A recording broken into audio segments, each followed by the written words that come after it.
All right. Well, welcome back to I'll Read It Eventually.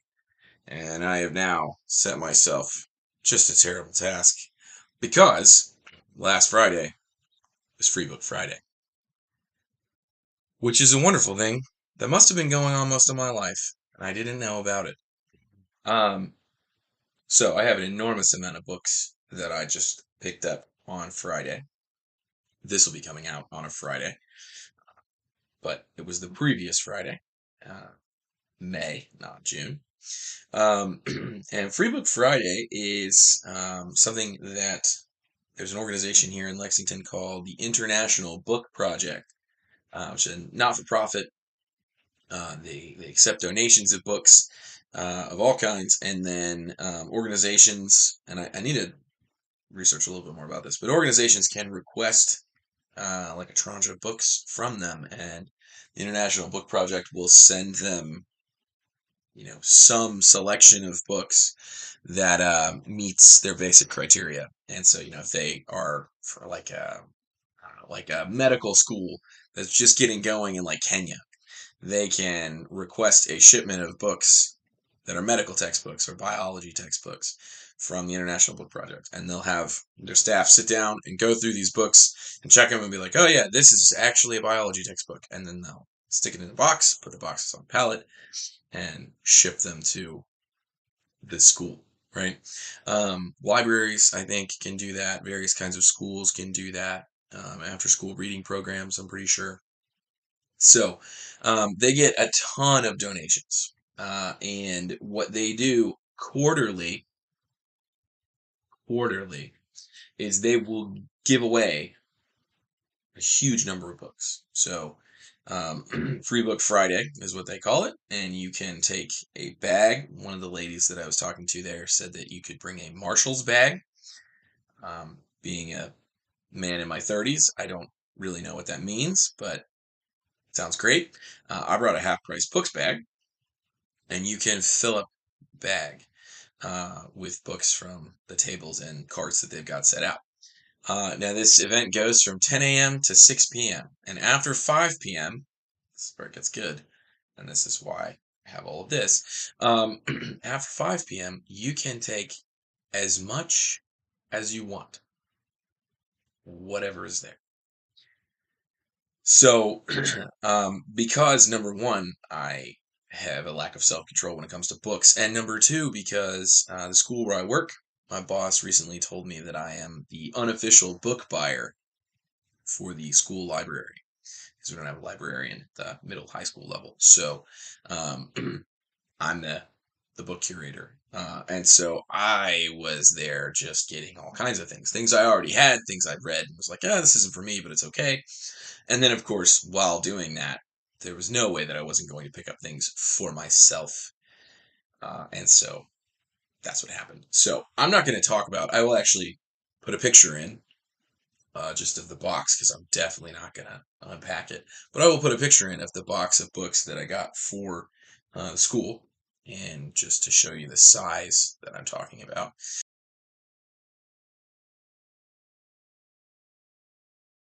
But I'm going to show you, I don't even know how long this is going to take. And honestly, if it stretches too long, I'll probably cut it off and do part one and part two. So, um, just my goodness. Um, Bunch of books. There are in here two books, which I didn't get at Free Book Friday. I actually got at the, where are they? Oh, here they are. That I got at the Lexington Habitat for Humanity Restore, which is a lot like a Goodwill, um, but obviously run by Habitat for Humanity. They have what I would say is actually a really incredible used books section in the Restore. And not a whole lot of any one thing, but you can find some gems. And so I found two of those. So I'll start there, and then we'll just do Free Book Friday ad nauseum, or until this video gets too long, and then I'll stop. So the two books that I found at the Restore. The first one that I picked up mostly on the basis of the name of the author.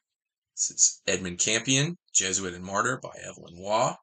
Most people will know Evelyn Waugh for his book Brideshead Revisited, um, which is excellent. It's a really good novel about redemption. Highly recommend. He was one of those mid 20th century Catholic writers, although he's a little earlier, I guess. He's more like early to mid 20th century Catholic writers. Um, and has a very similar sort of subject matter to somebody like F. Scott Fitzgerald, except British primarily instead of American.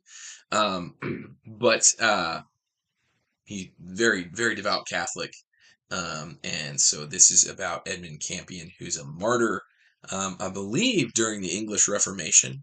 I'm not super familiar with him, and the back of the book doesn't make it super clear. But having read Brideshead Revisited, this is, I saw the name and I was like, oh well, I'm sure that'll be good because his writing's good, and he's an interesting guy. Somebody, this is funny. Somebody has, you see that? Probably not. Somebody has actually drawn a goatee on Edmund Campion there, which is kind of funny. Poor guy. But looking forward to that. This is an image book, which is a kind of Catholic imprint. Um, and I've got a couple other image books over on my shelves. So no doubt that will be good. Looking forward to that. It's also pretty short, although it's got kind of small text, but less than 200 pages. So that'll be a quick read. The other book that I got at the Restore is called The Good Soldier by Madox Ford. I'd not heard of this. I'd not heard of the author, but I was reading the back, and effectively, it portrays a sort of English aristocrat before the First World War, and it's sort of a relational drama. I don't know that there's like a romance in this. I think it's more just his way of life is ending and he's trying to deal with that. It says at one point, this unembittered story of deceit and hatred was readily termed great, a piece of art, and therefore an enlightenment, and beautiful and moving by contemporary reviewers. So, sounds great to me. If you watched my video about Kristen Lavren's daughter, I think this is kind of in the same vein. Much shorter, obviously. But again, small text. These paperbacks, these types of paperbacks, really try and pack it in. But it's only about 230 pages, so not terribly long. But again, The Good Soldier, Madox Ford. So those are the two that I picked up from the Restore. Now, stacking these in some manner that's not going to cause a destruction is going to be an interesting endeavor. So, everything else that I'm about to show you came from the International Book Project's Free Book Friday, which is bonkers. So, oh, good. Start with a racy one. I won't show the racy bits. So this is The Age of Consent by Geoffrey Wolff. Again, not a name that I knew, but the book, I think, essentially begins with a pretty wild, motivating event, which it says here on the back, referring to this family that's living in this sort of lovely town. One 4th of July, 15-year-old Maisie strips and plunges headfirst from the lip of a waterfall into a rocky pool. Maisie's dive and the intimate betrayals behind it become young Ted's obsession. His search for her motive is a compelling inquiry into the values and moral consequences of our culture. And again, the book's called The Age of Consent. I think that's probably got multiple meanings based on the way that the back of the book reads. This may be a little racy. I may find myself not finishing this. On the basis of that. But it looked really good. It says it's a psychological thriller, among other things. So, yeah. I do like books, which, I mean, I just talked about it, but I do like books which kind of get into the ins and outs of human relationships and bring forward that brokenness, but then hopefully kind of turn that around by showing that there is redemption from that brokenness. But not all these books obviously do that. Some of them just make the brokenness obvious so that you can call it what it is. So, again, Age of Consent by Geoffrey Wolff looks like fun, although not for Maisie. The next one is an Oxford World Classics book, The Italian by Ann Radcliffe. That did not focus well. There we go. The Italian by Ann Radcliffe. This is actually a book that has been on my to-read list. I had seen this when I read another Gothic novel. It's a Gothic novel from the late 1800s, or the late 1700s. One of the finest examples of Gothic romance, so says the back cover. But the basic idea here is that there is a father confessor that's in there. What's his name? Schedoni or Schedoni. I don't know. He's Italian, so it's probably Schedoni. Sounds like a character in Mario. But he's kind of this sketchy, mysterious father confessor guy who maybe doesn't have everybody's best interests at heart and maybe doesn't have any business being a monk.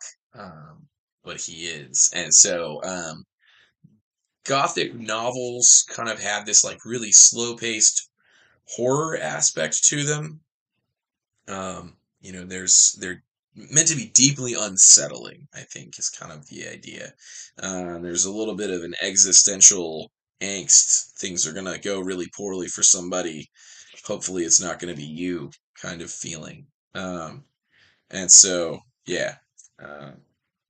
Looking forward to getting into that. I've read a couple Gothic novels before.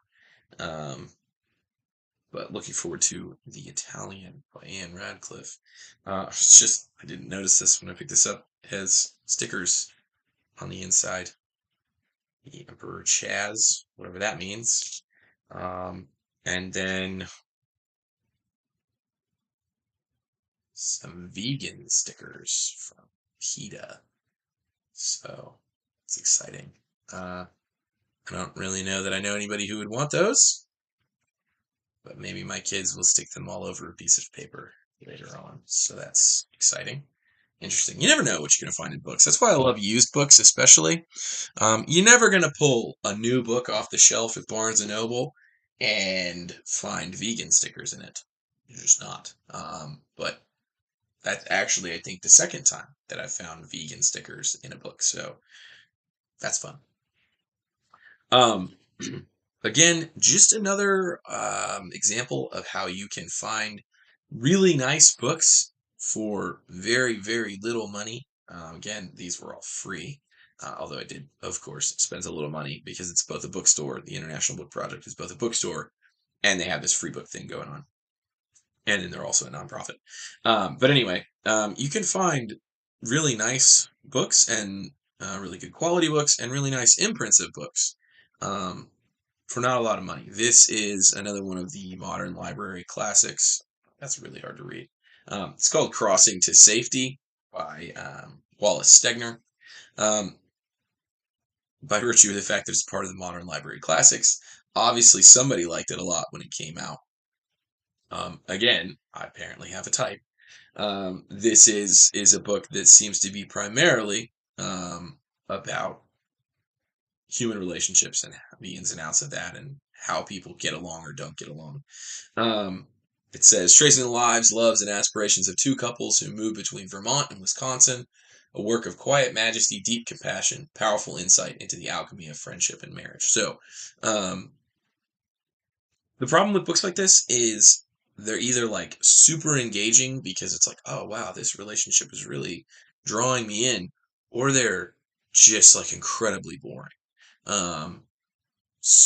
And they're like 50-50 on that. There's no gray area. They're either really good or it's like, gosh, another 100 pages of this. So, I've heard good things about this. I looked it up when I was going to pick it up because I wasn't sure if I was going to grab it. Because the front cover, you can see it's just a forest through a window. Which now that I'm looking at some of these others, that's actually a bit of a theme as well. But, yeah, so I wasn't sure, but it looked like it would be all right. And if not, then it'll go on the DNF list and you'll never hear about it again. There are 3 stacks, by the way, of books. I showed 2 earlier. This is the 3rd stack. This is the last book in that stack. They're roughly the same height. Again, not a book I'd heard of. I've also never heard of the imprint, Virago Modern Classics. But this is, I have to figure out which of those is the name.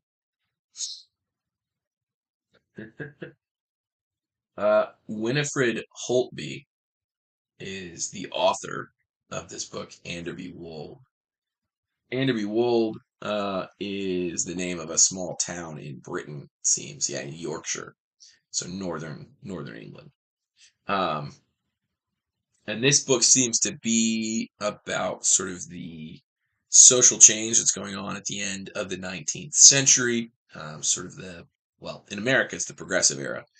Same sort of thing is beginning to happen in Britain as well. Um, and so you've got the titular character, or no, not the titular character, because it's a place, not a person. Mary Robson is apparently the protagonist, and she is living in this tiny little town. And then someone comes along who seems to be much more interesting, and kind of changes the nature of her little life there in the middle of nowhere. So really like that cover. Looks very idyllic, British farmland, and it's got those stone walls. I have one of those in my backyard, and so um, that like makes me think of home. Even though obviously this is set in Britain, which is not home unless you go back like 30 generations in my family. But that's fine. Not an author I've heard of, not a book I've heard of, but again, ins and outs of human relationships, that kind of thing. Couldn't resist. Again, the price was $3.99. So even if I was like, I don't know if I'm going to read this, if I picked it up, I almost certainly stuck it in the bag because I could always later just be like, you know what? Not for me. So it's fine. Um, so that was stack number one. Um, there are still several of those like ins and outs of human relationships books, but there's also The Turn of the Screw, another short fiction by Henry James. I was just listening to somebody talk about this book. I'm struggling now to remember who, but I was just listening to somebody talk about The Turn of the Screw. Um, and this is sort of another, horror is the wrong word, but suspense, deeply unsettling, I think, because it's a book that admits of the supernatural. So they're like maybe ghosts or phantoms or phantasms or something. But then, in addition to that, there are apparently the worst possible thing that you can find in a suspenseful novel, which is creepy children. Um, really don't like creepy children, but this, particularly The Turn of the Screw, you can see them there. The Turn of the Screw, I am told, has some creepy children in it. So, um, don't like that at all. But that's fine. I've heard really good things that whoever was talking about this book, and I really wish I could remember who it was, but whoever was talking about it was saying that the creepy children add a lot. So there's that, I guess. Um, it's probably a sentence I'm never going to use again. Um, it also has in it Daisy Miller, the stories Daisy Miller, Washington Square, The Beast in the Jungle, and The Jolly Corner. Not a, I'm not super familiar with Henry James, so none of those jump out at me.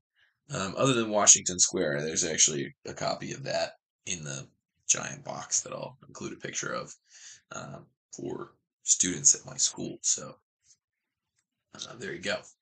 The Turn of the Screw. So we'll see what happens. I might have to put it down because of the creepy children. This next one is a book that I think my brother and a couple of my good friends would love because they love, if you've ever seen the History Channel show, the Ancient Aliens. Um, this seems like a book that might be pushed on Ancient Aliens or something like it. This is the book Imagining Atlantis by Richard Ellis. You see that? Yeah, there we go. Imagining Atlantis by Richard Ellis.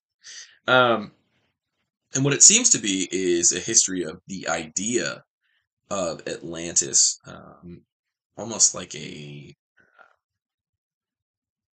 history of people thinking about Atlantis. Not so much whether it exists, but sort of how people have discussed and described and thought about the existence of Atlantis, and then also people who have gone in search of it. So, it sounded really interesting. Gosh, look at that. Wow. It's really small print. Goodness me. Oh, good. There's stuff about movies about Atlantis. The 1978 Warlords of Atlantis. Interesting. So, it looked really cool. I like the idea of a lost civilization. Um, people who know me know that I'm a big fan of Robert Howard's character Conan the Barbarian.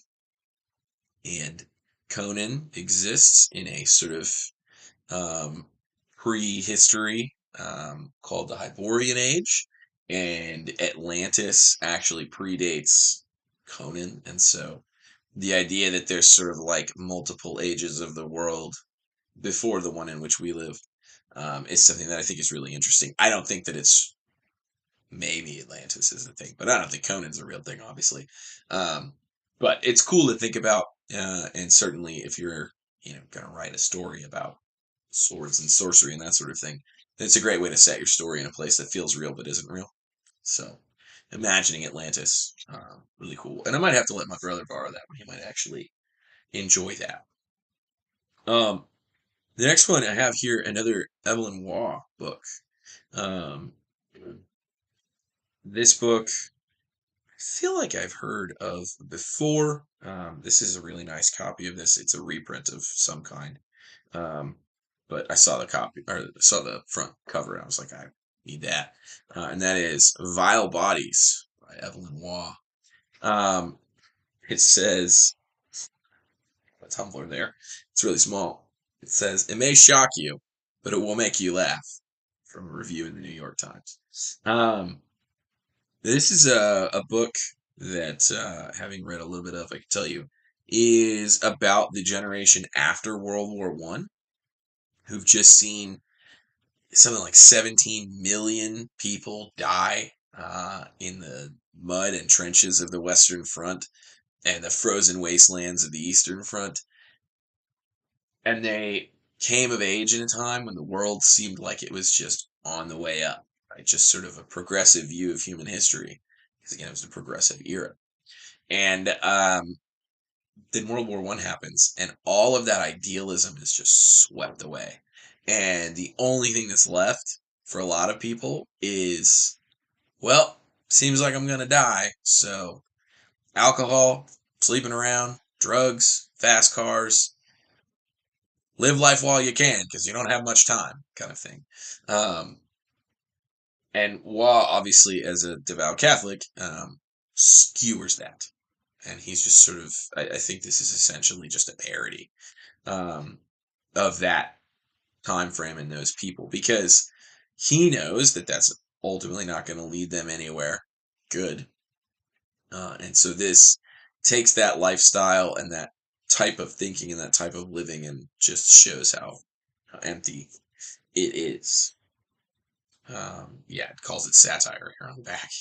Evelyn Waugh is a satirist, no doubt, but not a skeptic, for he believes and proves that amusement can be derived from the most unpromising material, from people, that is, whose one occupation in life is the quest for amusement, people who give and attend parties. So, just pointing at that lifestyle and saying, you guys just like to party. What's the point? So I think I'm going to stop there. I'm actually about halfway through. That worked out pretty nicely. About halfway through. And I have roughly the same number of books again to talk about. So I'll split this into two parts. I don't know how interesting it is to see me talk about books I haven't read in brief over and over and over again. I see a lot of videos like this on YouTube, and so I wonder if that's something that's appealing to people. Maybe there's a particular audience for that. I don't know. So if it interests you, obviously, there'll be two of them. If not, feel free to just skip right past it. I get it.